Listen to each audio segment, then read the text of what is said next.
జిల్లాలకు సంబంధించి ఒక అంచనా వేసుకుంటే దాని ప్రకారం ఒక పరిష్కారం. అప్పుడు ఆంధ్ర ప్రాంతంలో ఏ ప్రాజెక్టు కట్టుకోవచ్చు, భవిష్యత్తు తెలంగాణ ఏ ప్రాజెక్టు కట్టుకోవచ్చు, అభ్యంతరం ఉండాల్సిన పని లేదు.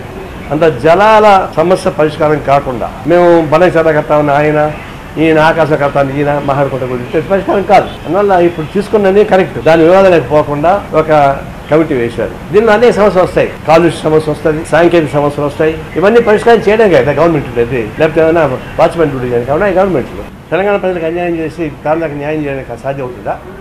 కళ్ళ కూడా ఊహించడం సాధ్యం. మీరు బ్లేమ్ చేసుకుంటే ఇంకొక విధంగా బ్లేమ్ చేసుకోండి. అంటే ఈ విధంగా బ్లేమ్ చేయడం అంటే ఇది బ్లాక్ మెయిల్ చేయడం కింద లెక్క. రాజకీయాలు బ్లాక్ మెయిల్ పోతారు. దీన్ని తెలంగాణ సెంటిమెంట్ అడ్డం పెట్టుకుని టీఆర్ఎస్ కూడా పదికి మాన్న వాగుడు మాట్లాడు. దయచేసి బాగానే చేయండి. మీకు రాజకీయాలకు సంబంధించి కాంగ్రెస్ పార్టీ ఓడించాలా, ఓడించుకోండి, ఫైట్ చేసుకోండి. ఆయన చేసేటువంటి అనేక పనులు ఏమైనా మీరు ఎక్స్పోజ్ చేయండి. అంతేగాని నీళ్ళని అడ్డం పెట్టుకొని మాకు పోవడం సాగించడంటే అది తల్లిని అడ్డం పెట్టుకుని పోవడం చేసినట్టు ఇంకోటి కానీ కాదు. చాలా ద్రోహం. నీళ్ళని అడ్డం పెట్టుకుని రాజకీయాలు చేసేవాళ్ళు తల్లికి ద్రోహం చేసినట్టు లెక్క.